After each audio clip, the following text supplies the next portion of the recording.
We're gonna keep doing our little like start the hobby video series, and last time we talked about hobby knives, and now this time we're gonna talk about clippers, which is another one of those like essential things. Definitely in the big top three of what you need to buy when you get started. Now you might think, I got the hobby knife yesterday. Max, you said buy the hobby knife. What do I need these for? And really, it's just cutting up the sprues. You don't want to break your little finicky, tricky, fancy hobby knife trying to remove all these pieces from the big sprues of the frame that they come on. First of all, for the blades, like you're gonna run through blades like really fast, and also you might damage the model. Like it's not made for that.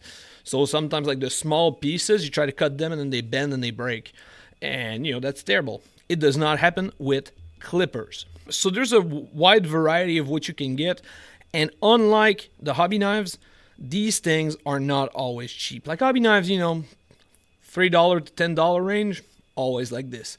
These things, there some pairs that are $100, but you don't need the $100, but you have to know that the price range is it goes up there.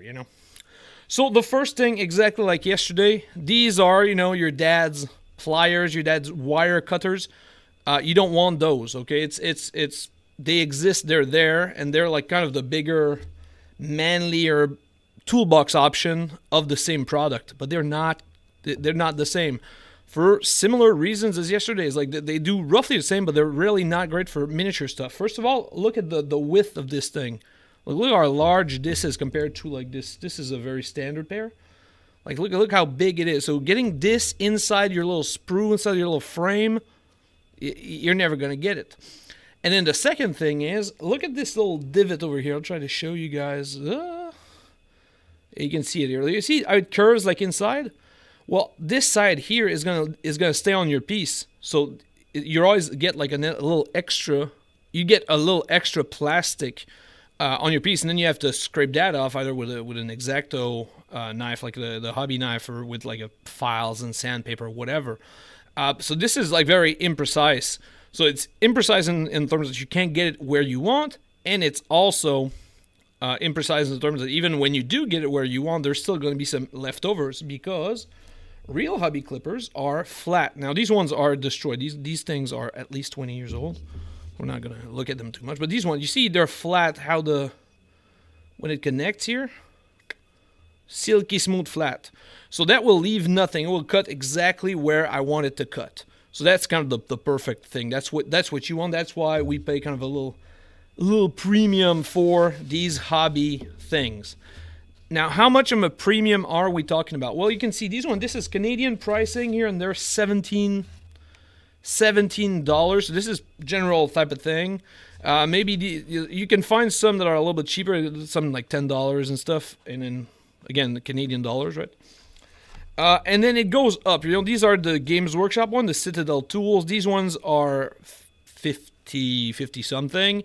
And then it goes up and up because if you do like Gunpla thing, the Gundam models and the RC kits, they come with like, the sprues are slightly different and the clippers are like super fine, where you don't really need a hobby knife to do them, the way that the plastic is injected and stuff.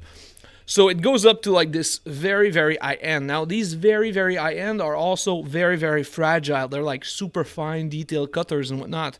And if you try to cut like a regular sprue or even just like something as dumb as a base, and you try to cut it with your like fine detail thingies, you're not gonna have a good time because you're gonna bend them. You can see these ones are like not so tricky, and they already have like a little curve in it because I put them through hell and back because I'm a savage. So that's kind of the one thing to consider is like at some point the return on your investment, it doesn't make sense, especially like if you're starting out. Like you do not need the $50 clippers when you're starting.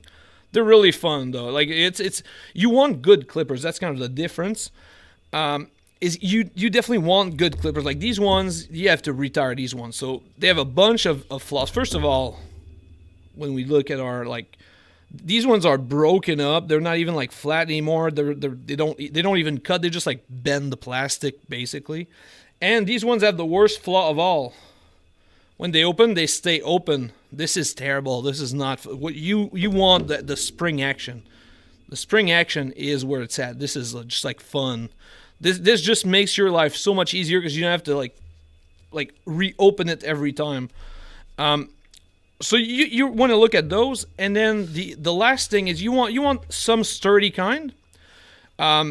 Especially if you're doing like metal models. Some companies still have metal models. You can't use these like fine little things on metal. They're gonna bend really fast, and you're gonna damage your super pricey clippers. Not great.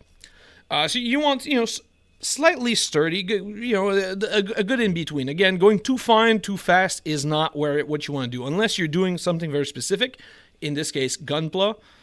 You don't need to invest in like the super highest end, because these things here will get you, anything in this range here, even slightly cheaper, they will get you where you want to go. And then the other thing that's kind of again important is the width of the thing and the length. So these one thing that makes them great, and that's a good improvement on them, is that they're very thin and they're very long. So it's easy to reach where you want on the sprue. Whereas some like this, they're much shorter and they're also bulkier. So that's not great. Again, it's not like a big flaw, but it's something to consider. So, and these ones are very similar. Where can we see? I don't want to open them because I have no use for them. But so these ones are kind of a happy medium, or they're shorter than this one, and they're thinner than this one. So unlike with my lady friend, you want thin in this case. Thin is good because it gives you a lot more control. Yeah, clippers are kind of necessary. They save your hobby knife, and they make like assembly kind of a joke. And for me, assembly is not a fun part of the hobby. That's not the part that I enjoy the most. So I try to find like all the little shortcuts, or all the things that will make my life easier when it comes to assembly. That's how I get the most out of my hobby, meaning I get to spend more time doing the stuff that I like. And for me, getting good clippers was like really a good game changer, because it made building the models much easier than having to go like super hard with just a hobby knife.